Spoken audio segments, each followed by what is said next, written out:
మనకి నవరాత్రులు అనేవి మొదలైనవి. ఈ నవరాత్రుల్లో మీరేం చేస్తారంటే శుక్రవారం కానీ మంగళవారం కానీ లేదా ఏదో ఒక రోజైనా సరే మీరు చక్కగా లక్ష్మీదేవికి పూజ చేసుకొని లక్ష్మీదేవి అనుగ్రహానికి పాత్రులయ్యి మీకు డబ్బుకి జీవితంలో లోటు అనేది కనుక లేకుండా ఉండాలి అనంటే దీపారాధన చేస్తారు కదా. ఆ దీపారాధన చేసేటప్పుడు మీరేం చేస్తారంటే తామరాకు ఒకటి తీసుకొచ్చుకొని చక్కగా దాన్ని శుభ్రంగా కడిగి పసుపు కుంకుమతో అలంకరించుకొని ఆ తామరాకు మీద ఈ దీపారాధన ప్రమిదలు అనేవి పెట్టి మీరు దీపారాధన చేస్తే మీకు చాలా మంచి జరుగుతుంది.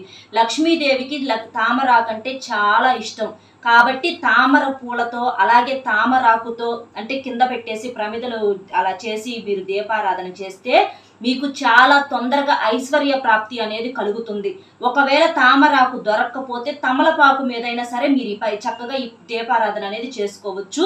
చాలా మంచి రిజల్ట్ ఉంటుంది.